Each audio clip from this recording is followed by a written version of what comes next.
¿Qué tal? Buenas noches, gracias por estar nuevamente en un Hoy por Hoy de este día miércoles. Vamos a hablar de salud mental. Va a ser una charla muy interesante la que vamos a tener. Yo le propongo que se tome el tiempito también de poder acompañarnos, porque vamos a hablar, por supuesto, del ambiente que está pasando también, del que nos pasa nosotros habitualmente en nuestra rutina diaria, de cómo repercute también en los jóvenes, porque son tiempos en los cuales hay que tratar de tener atención en diversos temas. Por ejemplo, vamos a usar de disparador lo que publicó la revista The Lancet hace poquito tiempo, en donde advierte que hay una posible crisis generacional si no se toman medidas urgentes, ¿no? Y apunta a 4 amenazas principales que afectan la salud mental y física de los jóvenes. La primera es el cambio climático, la segunda son las tecnologías digitales, la tercera es la obesidad juvenil y la cuarta es la crisis de salud mental. ¿Cómo trabajar estos 4 aspectos? O mejor dicho, identificar estas cuatro problemáticas para llevar adelante, bueno, si se quiere, herramientas, ¿no? Que puedan llegar a buscar la manera de poder sobrellevar estas atenciones que, en dicho sea de paso, también la pandemia nos ha profundizado de alguna manera, ¿no? Este tipo de aspectos que por ahí hace mención la revista médica de Lancet. Y vamos a hablar de la esperanza también. Vamos a hablar de la esperanza porque está, por supuesto, todo relacionado en cuanto a lo que nosotros queremos mostrar y a lo que nosotros también de alguna manera tenemos la necesidad con los jóvenes y también con usted que está del otro lado, que a lo mejor le puede llegar a causar, le puede llegar a pasar, desde esa visión tan interesante que es siempre la esperanza y que busca darle otro tipo de miradas a una actualidad que nos avasalla, nos pasa por arriba y que nos genera, como bien decíamos, muchas preguntas. Y para poder hablar de este tema y para poder charlar, y vamos a tener una charla realmente muy amena, y esto lo digo porque realmente cuando uno consulta, por ejemplo, con el entrevistado, che, ¿podemos tocar este tema? Y te dicen directamente sí. Y no solamente eso, sino que además se prepara machete, se prepara información porque no se quiere perder nada. Es siempre un gusto poder charlar con Nico Ciudini, psicólogo, y está con nosotros para poder charlar en esta noche. Nico, gracias por venir. ¿Cómo estás? Muy bien, muchas gracias. Me encanta que hayas traído todo y que no, es como que no se puede perder nada, ¿no? vamos a ver. Sí. A ver, quiero arrancar primero con esto, Nico. Sí. Son tiempos en los cuales por ahí la terapia se genera mucha más demanda, o hubo otros tiempos en los cuales, recién yo nombré la pandemia, ¿no? En donde ahí hubo, me parece que un punto de inflexión de acuerdo a lo que nosotros necesitamos también como contención. Sí, hay en estos momentos mucha demanda por los tiempos que estamos viviendo y por las situaciones críticas que a veces escuchamos que vienen en el consultorio, ¿no? Más que nada por cuestiones relacionales. La mayoría de los pacientes vienen con situaciones de pareja, situaciones con los padres, con los hijos, ¿no? Con los amigos, ¿no? Temas de trabajo también. O sea, lo que más genera a veces conflicto o angustia son estas situaciones vinculares que tenemos, que lleva a ansiedades, depresión, no poder dormir bien. Y después también yo tengo una mirada un poco filosófica con respecto al ser humano. Y también ahí está el tema de la crisis de vida, las crisis existenciales, ¿no? Que eso es muy común también, que te pase en algún punto de la vida, ¿no? Exactamente. Yo creo que eso arranca en la adolescencia, cuando empezamos a pensar, bueno, ¿qué queremos para el futuro? Claro. ¿Qué queremos ser cuando tengamos 30 años, ponele, ¿no? Cuando yo tenía 15, 16, pensaba en eso, ¿no? Claro. Y ahí uno se pone a pensar, ¿qué es eso? Filosofar, es responderse esas preguntas existenciales. Claro. Y a veces en el consultorio se da mucho también eso, ¿no? Eso. Sí. Pasa, Nico, que por ejemplo, recién vos nombrabas, por ejemplo, problemas concretos, pareja, trabajo, vínculos, y que a lo mejor a partir de lo que dice o lo que cuenta de ese problema, también hay un montón de cosas que contar desde atrás y que a lo mejor termina siendo eso la gota que rebalsa el vaso. Sí. Sin duda que nuestras situaciones infantiles, las experiencias infantiles, marcan una huella importante y eso hace que después tengamos dificultades. O sea, el apego que hemos tenido con nuestros padres, un apego ambivalente o un apego más sano, bueno, eso va generando también las situaciones de vida que voy a tener cuando yo me vincule con otras personas, ¿no? O sea, voy a esto, nuestras situaciones infantiles generan condicionamiento, no nos determinan, ¿no? Pero sí nos condicionan para la vida futura. Claro. ¿No? Yo recién contaba, a ver, desde lo que es el aspecto de la crisis generacional que ocurre. Cambio climático por lo que habitualmente viene ocurriendo, lamentablemente, con, bueno, incluso también lo que dice la revista es un aumento de la temperatura global. Las tecnologías digitales, acá hay un punto que me parece muy interesante, que facilitan el acceso también a la educación, pero genera hoy con la inteligencia artificial y un montón de componentes que tiene, bueno, varias cosas para poder analizar. La obesidad juvenil, que esto me parece es quedarse tanto tiempo, ¿no? Dentro de casa, no hacer nada, la computadora, y la crisis de salud mental, ¿no? Que recién apuntaban. Digamos, en estas 4 amenazas, ¿no? ¿Cómo influyen a los jóvenes? ¿Hay alguna manera en las cuales repercuten, ¿no? Y que antes vos hablaste de la esperanza. Yo creo que el gran tema, o un tema, es la pérdida de la esperanza. Bien. ¿No? Y en eso yo traigo acá un libro de Byung-Chul Han, que ha escrito El espíritu de la esperanza. Él es un filósofo surcoreano que vive en Alemania, ¿no? Y él es muy crítico de la sociedad actual, tiene libros que son espectaculares, que analizan la tecnología y todos los cambios que se están viniendo, pero en este último que sacó, El espíritu de la esperanza, habla de la esperanza, pero habla también de la pérdida de la esperanza, y ese yo creo que trae también a colación el problema de la salud mental. Bien. O sea, cuando vivimos muy en el ahora, ¿no? Que, digamos, hay toda una onda de vivir el presente. Claro. Está bueno, pero el tema está también tener la esperanza, es como mirar a lo lejos, es como ver un poquito más allá. Claro. Es decir, bueno, quiero trascender en algo, quiero dejar este mundo un poquito mejor de lo que lo encontré. ¿Eso falta de motivación también? Sí, pero la motivación tiene que ver con lo que yo quiero hacer en mi vida. O sea, yo creo que un chico que juega al fútbol y quiere jugar en primera división está motivado y entrena porque hay un futuro prometedor. Ahí está. Creo que también en la medida que esta onda a veces de ver tan apocalíptico las cosas, o sea, todo que es dramático, todo malo, todo feo, eso hace que nos vayamos deprimiendo, los adultos, los jóvenes y los niños también. Los medios de comunicación tienen mucho de eso también, y ¿no? tiene mucho que, a veces esto de mostrar todo lo malo. La cara mala, claro. ¿No? Baglietto tiene una canción muy linda que dice, esa que dice, nadie habló de ti, o sea, en la radio no hablaron de ti, que si vos te pones a pensar, la mayoría de nosotros, la mayoría de la población, trabaja, estudia, se esfuerza, ¿no? Absolutamente. Yo a veces me pongo a pensar cuando veo gente en bicicleta, con mucho frío, temprano a la mañana, que vienen a trabajar en una obra en construcción, que ganan muy poco dinero. Me pongo a pensar en las maestras, en la empleada doméstica, en la gente que sale de los barrios carenciados y van a trabajar. Y son la gran mayoría. Totalmente. ¿No? Entonces, yo creo que hay que transmitir esperanza y transmitir de que se puede vivir mejor. Claro. ¿No? Hoy, por ejemplo, vemos que hay gente que se moviliza, ¿no? Por una idea política, o se moviliza las mujeres a través del Ni Una Menos. Bueno, eso es muy importante, ¿no? El poder expresar estas ideas. Claro. Y después también esto de que no nos salvamos solos. Bien. ¿No? Nos salvamos con otros, ¿no? Bien. Y ahí toco el Eternauta, que lo terminé de ver hace poquito. Digamos, en el Eternauta una de las ideas, me parece muy importantes, es que nos vamos a ir salvando en la medida que nos juntemos. Exacto. Que hagamos comunidad. Tal cual. ¿No? Y de eso yo creo que habla la esperanza. Tal cual.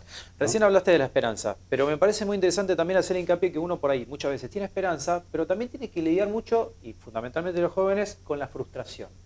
¿Cómo se lleva adelante lidiar con la frustración para poder llegar también a esa esperanza? Buenísimo. Porque la esperanza es distinto al optimismo. Bien. O sea, la esperanza incluye o tiene idea de todos los problemas que hay en el mundo. que es la obesidad, los problemas climáticos, las guerras ahora. Exactamente. O sea, la persona esperanzadora, a diferencia del optimista, es una persona que tiene los pies sobre la tierra, que no habla, la idea no es hablar pavadas o decir no existe ningún problema. El optimismo es más la idea un poco del consumismo capitalista, de decir, más yanquilandia, va a decir, dale para adelante, no pasa nada. Bueno, eso me parece que es algo negativo porque no incluye la frustración, te tomo lo que vos decís. En cambio, ser esperanzador incluye el límite y la frustración, porque además, sin frustración tampoco podemos ser felices, ¿no? ¿Cómo sería eso entonces? Sin frustración no podríamos ser felices. Exactamente, la frustración es parte de nuestra vida. Si alcanzamos siempre todo, y le pasa a algunas personas que no tienen ningún límite, se terminan estrellando, ¿no? Igualmente, bueno, podemos hablar también de que la satisfacción nunca se termina de alcanzar, porque eso lo dice Lacan, la falta es constitutiva al ser humano, ¿no? O sea, eso de la felicidad nunca se alcanza, ¿no?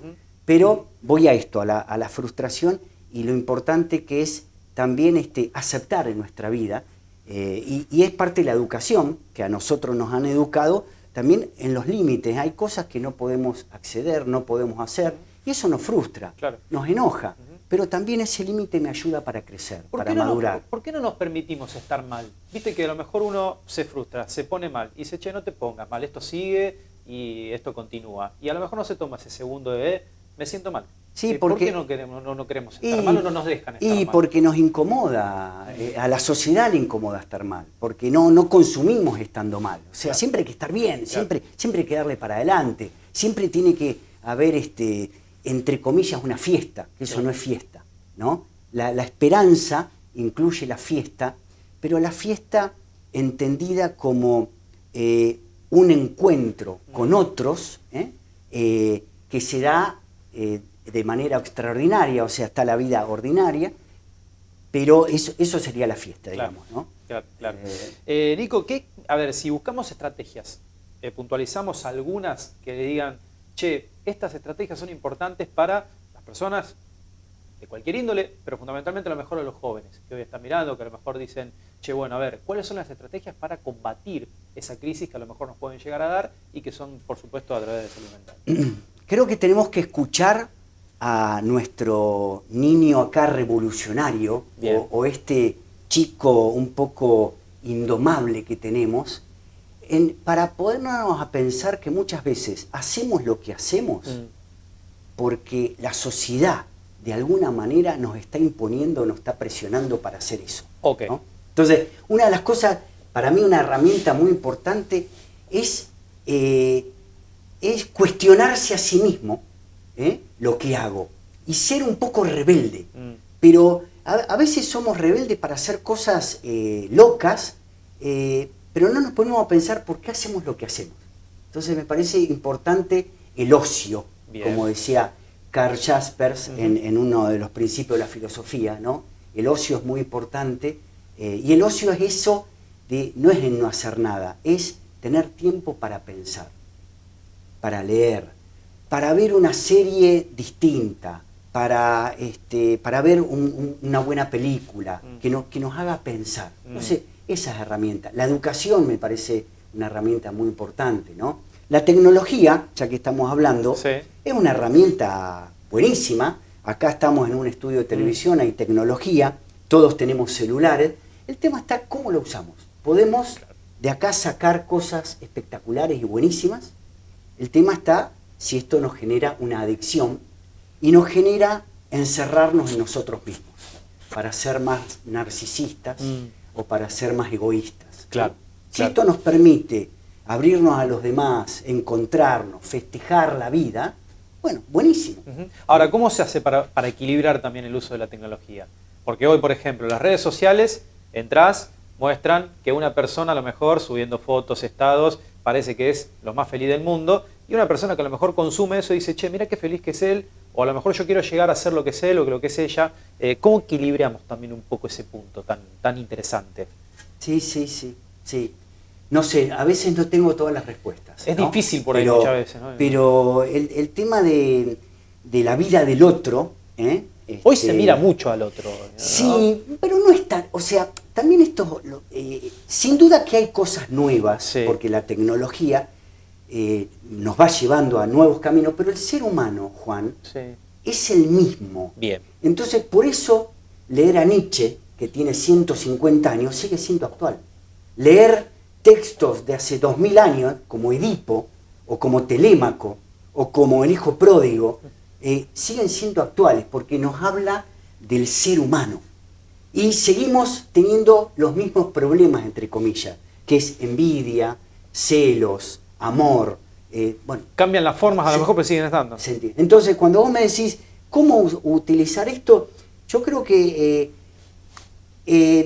hay que ser bastante autónomos. Bien. O sea, hay que aprender, pero eso también te lo da la vida, la práctica. Cuando yo escucho a un paciente Sí. que me dice, me acuerdo uno hace poco, 18 años, Sí. me dice, no, ayer estuve 5 horas mirando TikTok, me dice. Claro. Y no puede ser, me dice Claro. el chico, porque soy un bobo. Claro, es el darse cuenta. También El paso adelante es darse cuenta de que hay algo claro, que está mal. y es ser autónomo, o sea, porque por más que vos como papá o psicólogo, lo que sea, le decís, che, sacarte, no mires tanto el celu, no estés tan, que está bueno poner límites a los adolescentes, Claro. a los niños, por supuesto, pero después es uno mismo Claro. el que aprende a autorregularse. Claro. Y tenemos que tender a eso, a educar para autorregularnos. ¿A dónde nos lleva esto de andar mirando tanto tiempo? ¿No? ¿Es importante darse cuenta solo o es importante también que alguien te diga, che, ojo, porque me parece que la Y estás pifiando ahí? a veces está bueno que alguien te diga. Siempre está ¿Viste? Y entre amigos, estamos en una cena y hay uno que está permanentemente mirando el celu, Claro, está che. bueno que un amigo le diga, che, espera, hey, loco, dale, deja el celu. Dejá de serlo ahí. ¿No? Yo tengo un grupo de amigos donde ponemos, hay un sombrero, Mirá. ponemos una gorra ahí, y con la gorra vamos pasando y ahí dejan los celulares, dejamos los celulares, Perfecto. ¿está? Por lo menos los dejamos una hora, ¿entendés? Y los dejamos ahí al costado. Y en Si esa hora no se use, solamente... en esa hora no se usa, por Perfecto, decirlo, ¿no? perfecto. Después siempre hay una excusa para agarrarlo porque es la foto. Claro, no, claro. tal cosa hay que buscarla en Google, ¿viste? Claro. Pero, bueno. A ver, ¿no? sería entonces, la tecnología sí, pero no ser dependiente de la tecnología, podríamos decirlo. Por ejemplo, con el celular. Ujú. O sea, sí, utilicémoslo, pero mantengamos, digamos, la razonabilidad, Y sí. imagino, ¿no? Sí, sí, sí. Muy bien, perfecto. Quiero volver un poco a lo que decías recién de lo que íbamos charlando y que me hacías hincapié muchas veces en esto de preservar. De, bueno, apuntar allá, preservar. Y me imaginaba, mientras te estaba escuchando, bueno, de alguna manera esto te va a llevar a que vos vayas a cumplir ese objetivo que tenías, esa meta, pero también al hijo, qué sé yo, la sociedad de hoy, o la actualidad de hoy, de un joven. Y dice, che, hoy gano poco, no puedo estudiar, tengo un trabajo que no me gusta, Sí.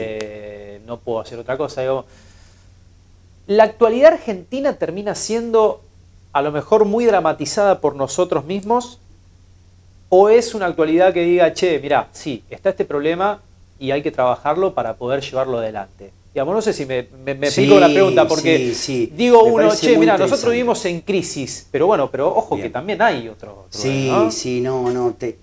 Yo creo que ahí no nos salvamos solos. Bien. No creo yo en la meritocracia, en el sentido de que yo hice de mi vida lo que se me cantó. No, yo estudié gracias a la familia que tuve, gracias al Estado que me acompañó, que me pagó las maestras cuando yo iba a la escuela. O sea, yo soy producto de una sociedad y de un Estado. Entonces voy a esto. A ver. Voy a esto. A que ahí hay que ser moderado. Nosotros creo que en nuestra vida no tenemos todo en nuestras manos, o sea, no somos 100% libres, Sí. pero sí tenemos una gran parte de, o sea, como dice Sartre, el hombre hace lo que hace con lo que le dan, ¿no? Entonces, lo que sí tenemos que trabajar en que esta sociedad sea cada vez más justa y que haya mayores oportunidades para todo el mundo. Entonces vos me decís, ¿hay gente que vive alienada a lo mejor hoy? Y sí, hay gente que gana 2 mangos con 50 y que no tiene escapatoria. Y eso genera mucha angustia. Claro. Por eso a veces lleva hasta el suicidio eso, Mirá. ¿no? O lleva al consumo de sustancias. Exactamente, ¿no? sí. Cuando Una adicción. no vemos salida, empezamos a hacer o buscamos alternativas, que es el juego, ¿no? Que pensamos que vamos a romper la banca y vamos a ser millonarios, vamos a ser felices. Entonces voy a esto.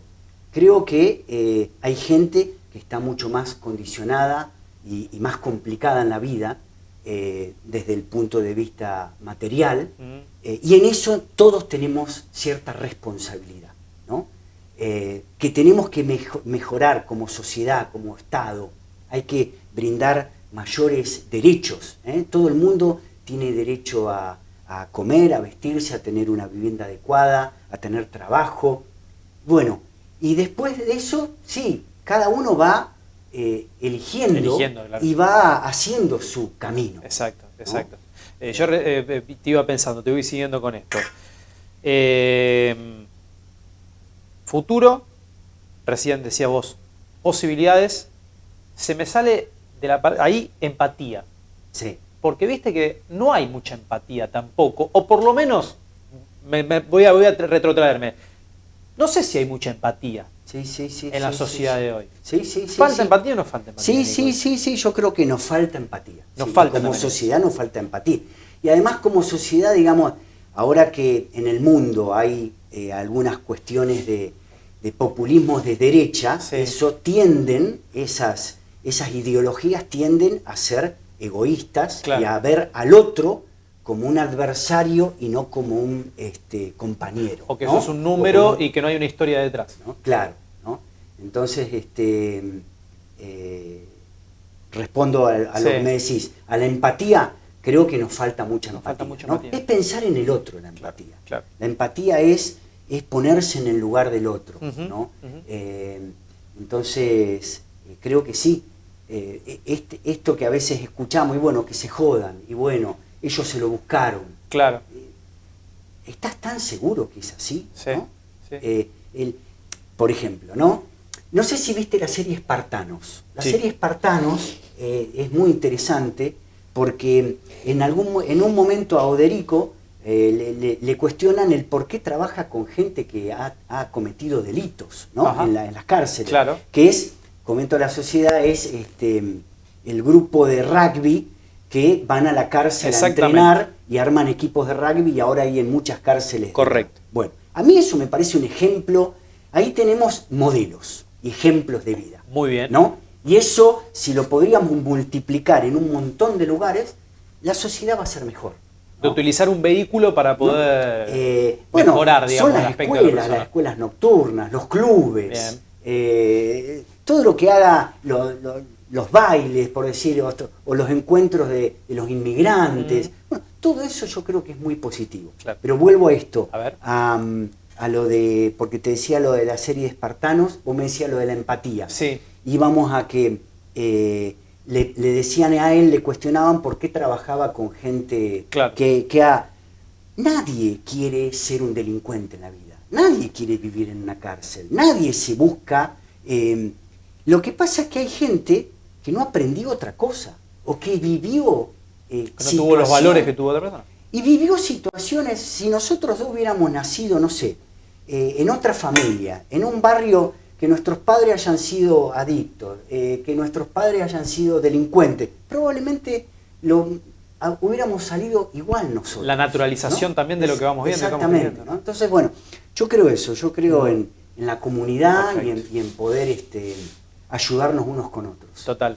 Quiero meterme también de lleno en lo que decías recién del espíritu de la esperanza de Byung-Chul Han, porque hablaba de la esperanza, pero te quiero hablar del miedo también. Sí. Hay mucha sociedad del miedo. Claro. ¿Cómo hacemos para revertir eso? Claro. El miedo vende. El miedo vende. El miedo hace que nos encerremos, el miedo hace que compremos todas cosas para defendernos, ¿no? El miedo es totalmente contrario a la esperanza. Bien. ¿No? El miedo es depresivo, me genera ansiedad, el miedo me genera el miedo al otro. Claro. ¿No? Hay una filósofa española que habló de la aporafobia, que es la fobia al pobre, el miedo al pobre, ¿no? Más que nada en Europa, con esto de los inmigrantes, y nos pasa acá. Imagino también que ¿no? con la sociedad de consumismo, ¿no? Exactamente, nos pasa acá. Nosotros, el inmigrante que viene con cultura o con educación y con dinero, es bienvenido. Completamente. Y eso pasa también en Europa. Absolutamente. En cambio, el inmigrante que viene con una mano atrás y otra adelante, pensamos que nos va a sacar nuestros derechos. Y ahí está el miedo. Cuando pensamos que el otro me viene a quitar algo a mí, ¿no? Y en realidad la sociedad la hacemos con el otro. Y gracias a que está el otro, yo le brindo un servicio, trabajo, él me brinda un servicio a mí. En realidad vivimos, es una cadena, Claro. ¿no? Una cadena de favores en cómo vivimos. ¿Es necesario el miedo para construir sociedad? Claro, o sea, hay sociedades que se construyen con el miedo. Y es lo que estamos viendo un poco en estos momentos en distintos lugares del mundo, ¿no? Okay. Hoy tenemos la guerra entre Israel e Irán, Sí. o Israel invadiendo Gaza. Israel se toma del miedo de que a ellos lo van a eliminar para eliminar o para intentar eliminar al que es distinto. Claro. Voy a esto, A mirá, ver. tampoco es algo nuevo. Con esto no quiero decir de relativizar lo que está pasando hoy en el mundo. Pero los exterminios, el odio, es algo bastante viejo también en el ser humano. Total. Nosotros que estamos hablando castellano naturalmente, fue porque, digamos, el que ganó acá la batalla fue Colón, digamos, fueron los españoles. Si no, estaríamos hablando quichua, Claro. o estaríamos hablando otro idioma. Entonces, también, por ejemplo, en América hubo un exterminio Totalmente. de los nativos, ¿no? Absolutamente. O sea, lo que quiero decir que lo que está pasando hoy es malo porque es eliminar al otro, pero no es algo nuevo, a eso voy, ¿no? Lo que tenemos que trabajar mucho es en la empatía, en que hay un otro, en lo que es amar, y de esa manera podemos construir una sociedad, ¿no? ¿Es más difícil para el ser humano empatizar que odiar? Es una buena, Eso una buena te lo pregunta. pregunto desde la filosofía, Y ¿no? odiar es como, parece como más fácil, Juan. Parece porque más fácil, ahí Parece está. más fácil porque Perfecto. lo que no está dentro de mi sistema de creencias lo odio. Exacto. El distinto. No, o no sirve. El que no es como yo es un bobo, es Perfecto. un estúpido, ¿no? Perfecto. Entonces me parece que es más fácil. Yo creo que las personas que procuramos vivir aceptando a los demás, dudamos también. Y a veces también no tenemos todo totalmente claro. Claro. A veces el odio viene de la mano. Bueno, por ejemplo, esto no es nuevo. Hay un libro muy lindo, El miedo a la libertad, de Erich Fromm, Sí. que analiza cómo el nazismo, en la década del 30, que nace de una democracia, Exacto. se convierte en un totalitarismo y en una aberración, que en la Segunda Guerra Mundial murieron entre 70 y 80 millones de personas, Exactamente. ¿no? Exacto. Entonces, Erich Fromm, que era un alemán que se tuvo que ir a Estados Unidos, bueno, analiza esto también. Digo, esto no es nuevo, lo del odio y lo del miedo que genera eliminar al otro que es distinto. Claro, claro. Y me parece que es más fácil, porque claro, es más difícil escuchar, ser plural. La democracia va de la mano de la esperanza. El miedo va de la mano del totalitarismo. Volver a repetirlo. ¿Cómo sería entonces? La democracia Sí. va de la mano, es análoga a la esperanza. Esperanza. Y el miedo va de la mano del totalitarismo, Perfecto. ¿no? Los gobiernos autoritarios quieren generar miedo en la población para que el que gobierne, el que me dirija todo, sea el de arriba. El de arriba. Antes el rey, ahora es el gobernante, el presidente, lo que sea. Exactamente. ¿No? O sea, es más difícil vivir en una pluralidad. Tal cual. Porque hay que generar muchos consensos. Y generar consensos lleva tiempo. Lleva a escuchar al otro. Lleva, ceder. Nos cuesta mucho ceder. ¿Por qué no aceptamos que estamos equivocados muchas veces? Porque me imagino que tiene que ver mucho también con este miedo. Estoy equivocado y tengo miedo de estar equivocado. Y entonces no quiero tampoco reconocer de que estoy equivocado. Sí, ¿no? por el ego. Por el ego. El ego, no sé, esto de que no estoy acostumbrado, porque pienso que a lo mejor ceder es perder. Y en realidad ceder puede ser también ganar de otra manera, ¿no? Esto se ve, yo lo veo mucho en el consultorio también, con los pacientes de terapia individual, pero también en las parejas, ¿no? Ajá. O sea, está la idea de imponerse uno a otro a veces cuando estamos en pareja. Y lo más difícil es vivir democráticamente, Claro. Es vivir, a ver qué queremos los dos. Tal cual. Hay que negociar, hay que pactar, Claro. ¿no? ¿A dónde nos vamos de vacaciones? ¿Qué hacemos el fin de semana? Y a quién, no sé, ¿no? Tal cual. Es mucho más fácil que uno de los dos se imponga y el otro obedezca. Claro. Claro. Entonces el gran desafío es generar, por eso te felicito en estos programas de televisión, generar pluralismos, generar consensos, ¿no? Pensar, ¿no? Porque a mí me parece que Pensar. es interesante eso, ¿no? No nos tomamos el tiempo de poder pensar, que es un poco lo que nos está pasando, lo que nos pasa también habitualmente. De esa manera de decir, vamos a tomar un ratito para poder pensar y ver qué podemos hacer mediante esta situación. Claro. Que eso me parece muy interesante, por eso te agradezco, Nico, también que hayas venido. Tengo que hacer una pausa, pero es muy interesante la charla que estamos teniendo con Nico Ciudini. Vamos a seguir hablando, vamos a seguir charlando, por supuesto, de todo esto, en esta hermosísima charla que estamos teniendo y que seguramente vamos a continuar después de la pausa. Hacemos un pequeño parate y enseguida.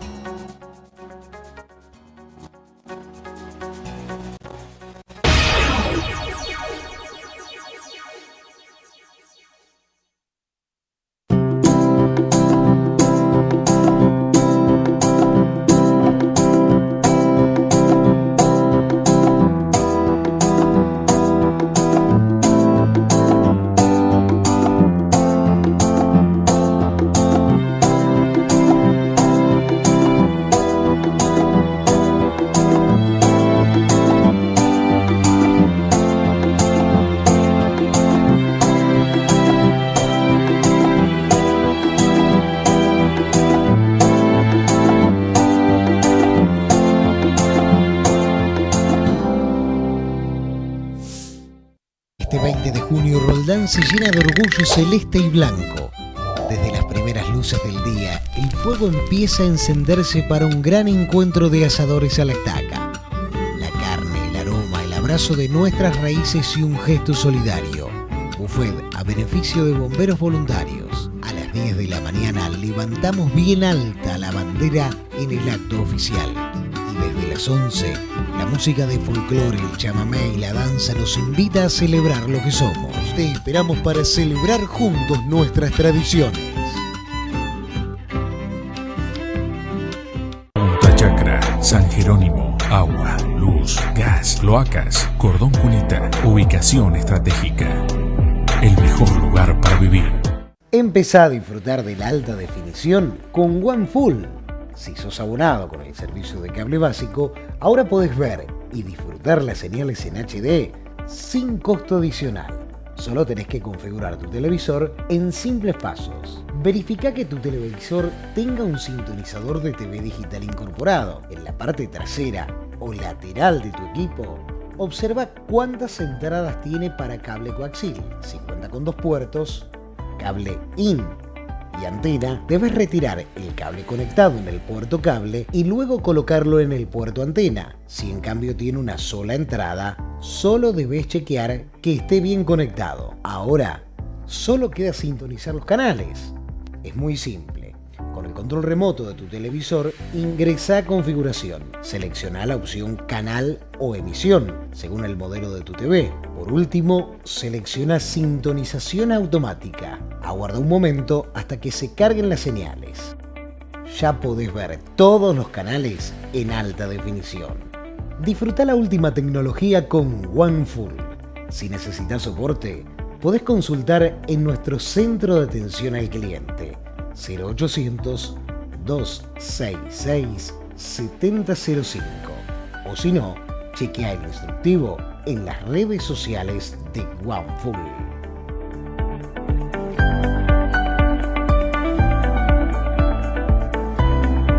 Contrata tu seguro online en La Segunda y tené tu póliza al instante. Auto, hogar, accidentes personales, bicicletas y monopatines eléctricos, vida. En todo el país y con el respaldo de un productor asesor. lasegundaonline.com.ar. La Segunda Seguros. Lo primero, sos vos. Supermercado Superpunto, todo en el mismo lugar y con la mejor atención. Te esperamos todos los días en el cruce de rutas 9 y A012, Roldán.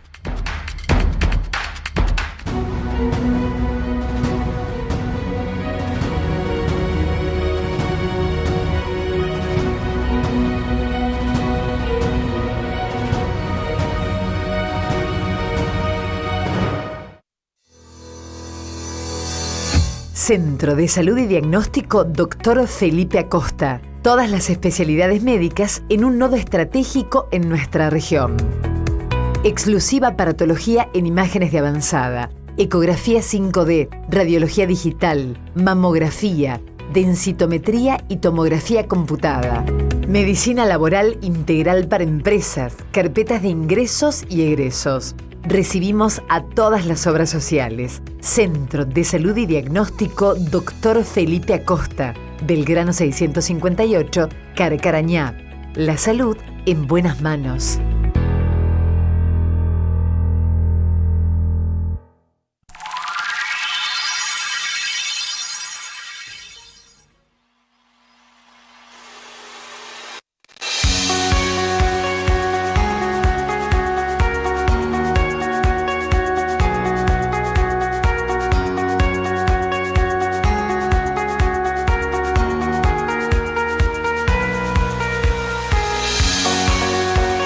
Seguimos en Hoy por Hoy, seguimos hablando con Nico Ciudini, seguimos charlando y la verdad que es muy interesante siempre la charla que siempre tratamos de dar y que elegimos siempre al mejor interlocutor, ¿no? Y hoy lo dijimos a Nico porque realmente es muy interesante seguir charlando y seguir profundizando sobre muchísimos aspectos que tiene la vida y que nos van pasando, ¿no? Y que seguramente en el inmediato caso que vas escuchando te vas dando cuenta de que hay un montón de cosas y hay un montón de situaciones en las que seguramente te vas sintiendo de alguna manera opuesto en esa discordia, ¿no? Que muchas veces tenemos que cursar y que hay veces que no le encontramos respuestas a muchas de las preguntas que nosotros justamente estamos charlando con Nico. Y se me ocurría pensar, Nico, también en cuando una persona se cura, porque uno va, por ejemplo, a una terapia, seguramente te ha pasado, llego a la terapia, tengo la terapia con vos, digo, che, yo ya me considero que estoy curado.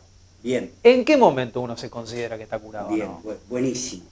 Voy a aprovechar, Juan, Sí. para transmitir y compartir algo que estuve leyendo últimamente. Ajá. Es un gran libro de Juan David Ignacio. Bien. Es un psicoanalista rosarino que vive en París hace muchísimos años, que fue discípulo de Lacan. Ajá. Y tiene un libro muy lindo que se llama Sí, el psicoanálisis cura. Ok. Y la última parte del libro habla de cómo cura el psicoanálisis, pero la última parte del libro habla de la curación sigue siendo un enigma. Y me voy a permitir A ver. leer algunas cositas, Ok. porque él es un gran maestro, Nacio. Creo que nos va a servir a todos, ¿no? Dice, ningún paciente llega a curarse por completo, dice Nacio. Y el psicoanálisis, como todo remedio, no cura a todos los pacientes ni cura de manera definitiva. Siempre quedará una parte de sufrimiento, un sufrimiento irreductible, inherente a la vida, necesario a la vida. Vivir sin sufrimiento no es vivir. No obstante, hay algunos indicadores de curación que atestiguan que un paciente ha dejado de ser paciente. Una de las cosas, primero, A ver. dice Nacio, la persona del analizante no ha cambiado, pero sí su actitud mental, ¿no? Bien. Segundo, dice, el paciente curado reconoce sus defectos y valora sus cualidades, sin exageración, ¿no? Yo me acuerdo cuando me enseñaron en su momento el concepto de humildad. Ser humilde es reconocerse a sí mismo, tanto con las virtudes como con los defectos, ¿no? Y me parece que va camino a lo que dice Nacio acá también, ¿no? Tercero, dice Nacio, el paciente, dice, se vuelve más tolerante consigo mismo, con las personas que lo rodean y en sus relaciones sociales. Esos son indicadores de una persona curada, ¿no? Después dice, el psicoanálisis favorece un diálogo interior no conflictivo y permite recobrar el gusto de vivir. Muy bien. ¿No? Entonces, esos son indicadores de una persona curada, ¿no? Después también la persona curada ha comprendido que lo que nos hace sufrir no es el acontecimiento trágico que debemos afrontar, sino la manera neurótica de interpretar y vivir el acontecimiento. Muy bien. ¿No? Bien, ha aprendido que ningún dolor es definitivo, también dice Nacio. Estar curado es poder reaccionar a lo inesperado, por doloroso que sea, y reencontrar la capacidad de amar y de actuar. También dice Nacio que estar curado es aprender a relativizar las pérdidas. Es lo que nos permite atravesar con más serenidad las inevitables pruebas de la existencia, ¿no? Dice Nacio también, estar curado es vivir sin temor y sin vergüenza de sentirse afectivamente dependiente.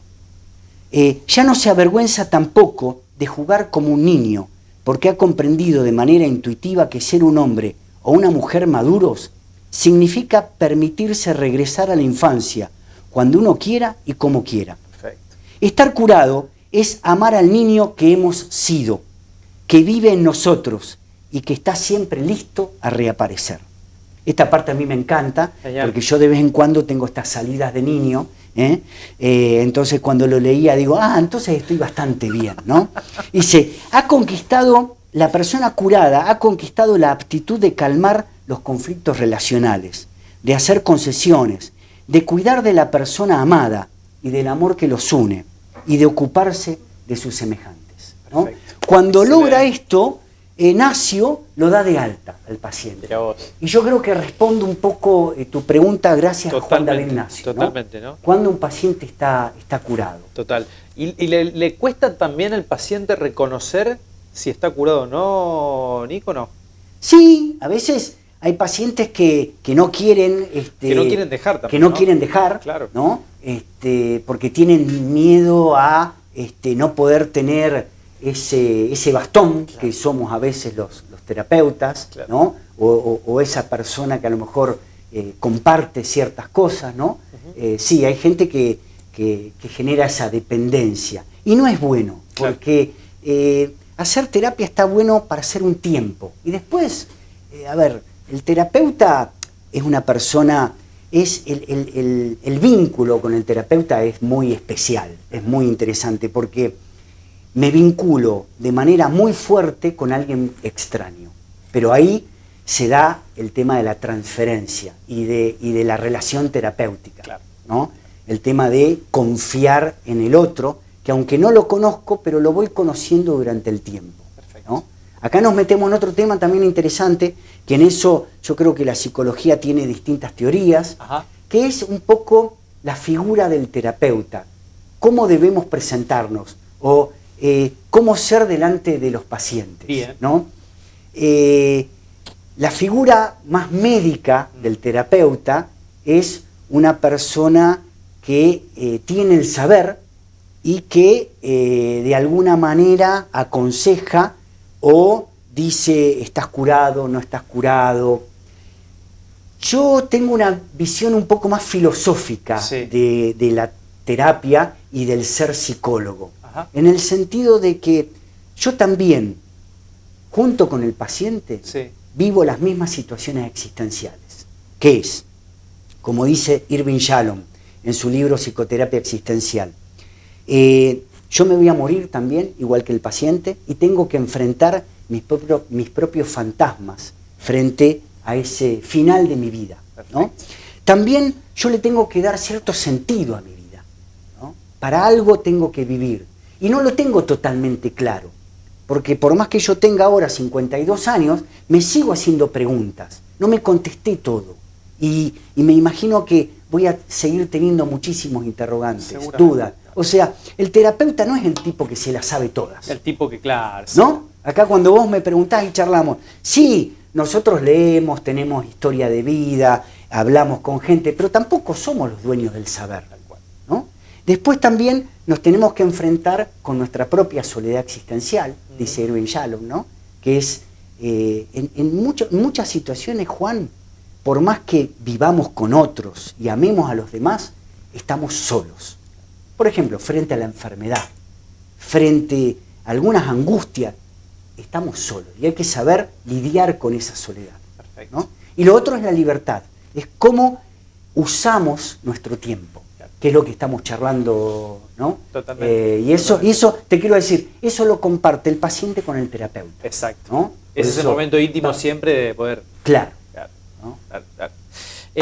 Nico, hay algo interesante también que son las 3 transformaciones del espíritu que apunta Nietzsche. ¿De qué se trata eso?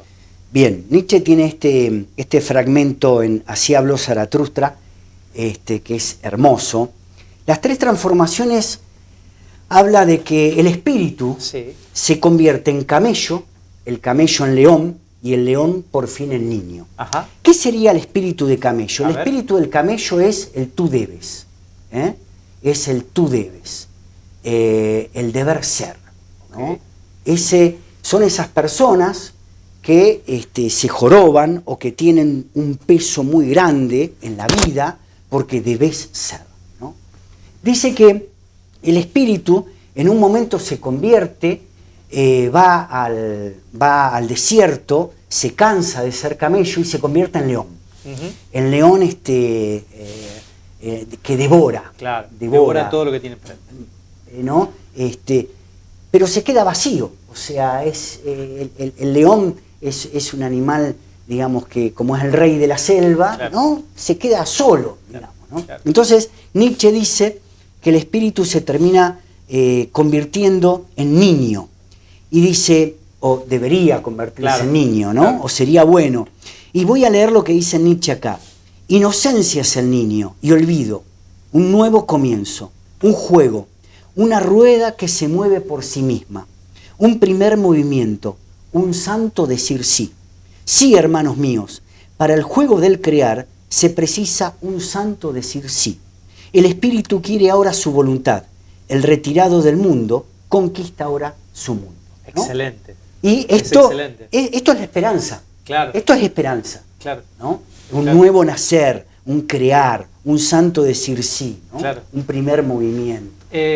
Cómo la niñez siempre está asociada muchas veces, ¿no? a cuántas verdades que nosotros tenemos que transitar y también a lo que queremos llegar, porque de alguna manera es como que si no nos hacemos o no le hacemos caso a ese niño, es difícil también llegar a lo mejor a lo que nosotros queremos cuando seamos grandes, ¿no? Y te lo voy tratando de transformar en palabras.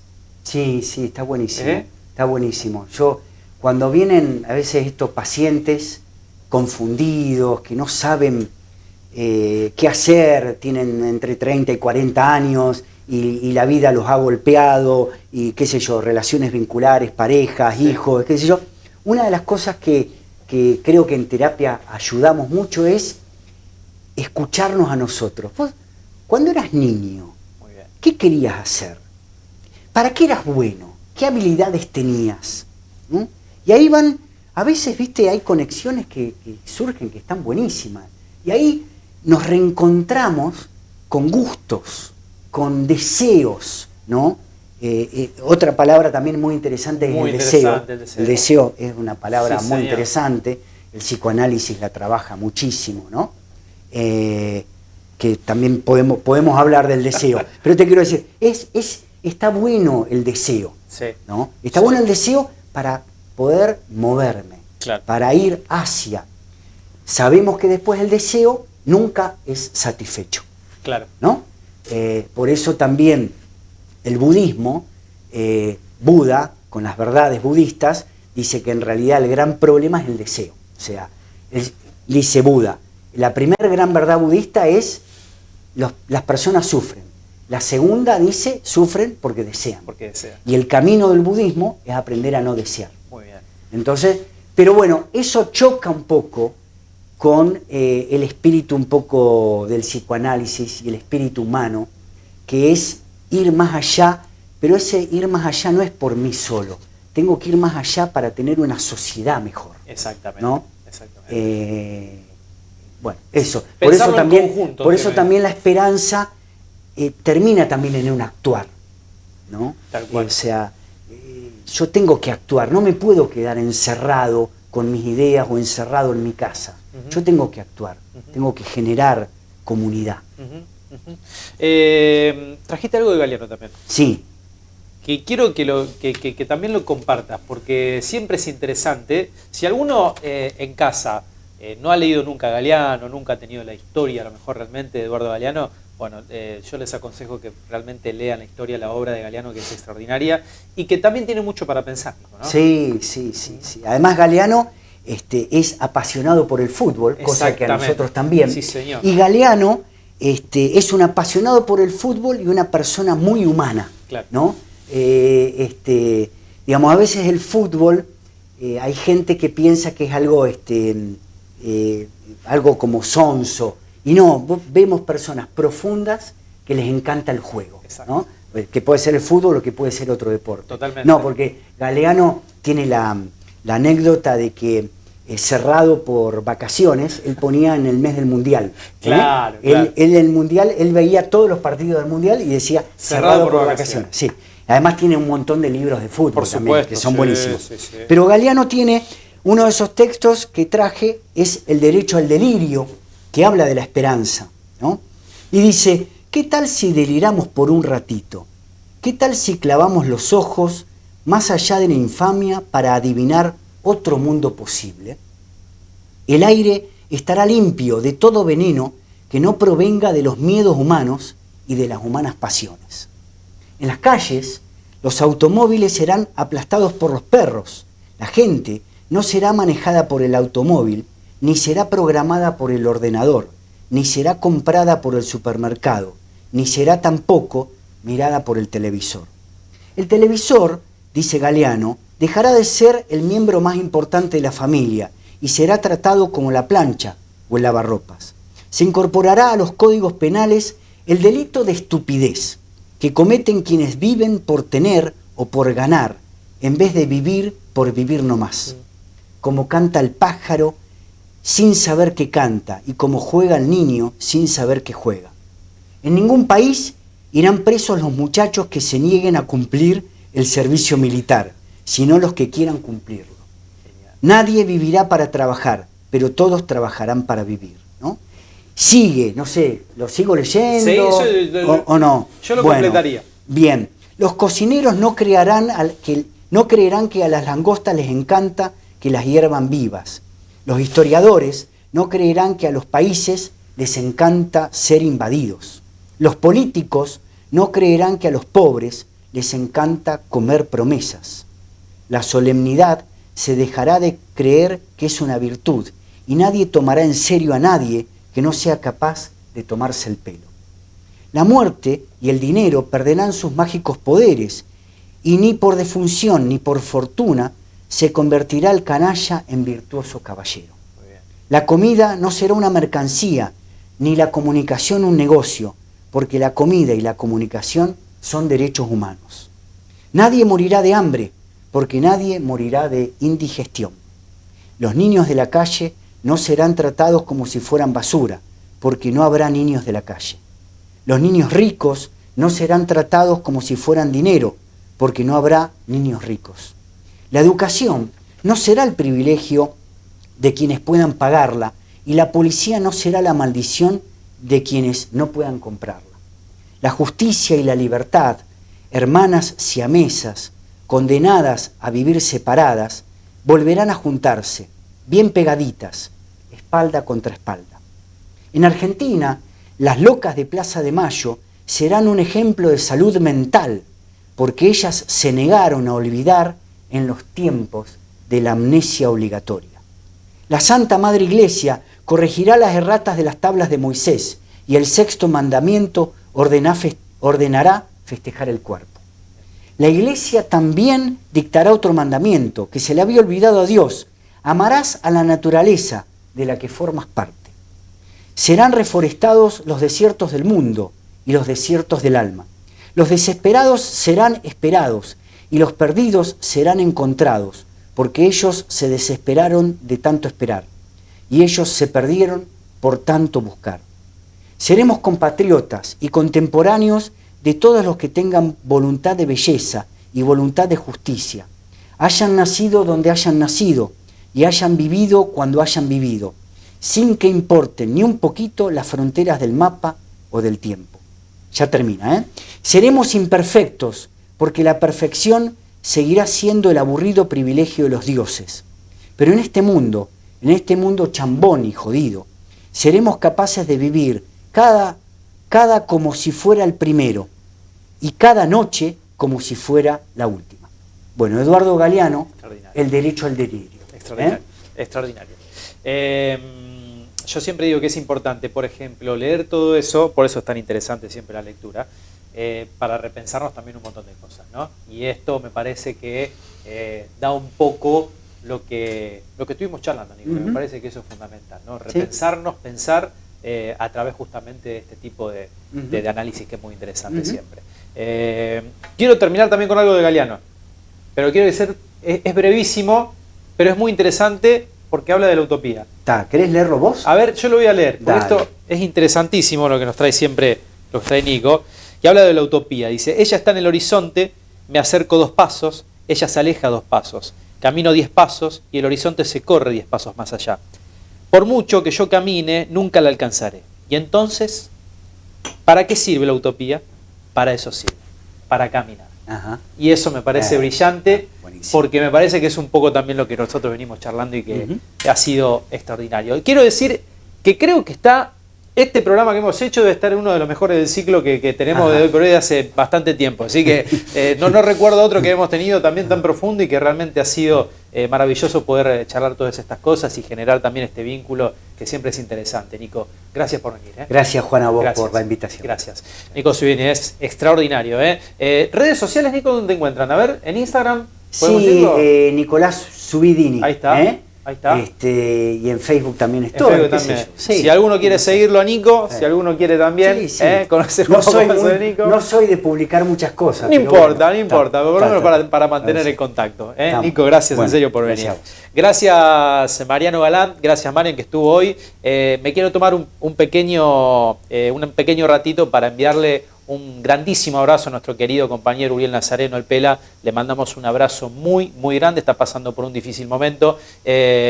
Nada, solamente brindarles como siempre nuestro abrazo tan afectuoso con una persona espectacular, no solamente como compañero de trabajo, sino también como amigo. Así que le mandamos un beso muy, muy grande a él y a toda su familia. A Nicky Murelli también gracias por estar como siempre con la producción del programa. Nos reencontramos el próximo miércoles como siempre a partir de la hora 21. Que tengan linda noche.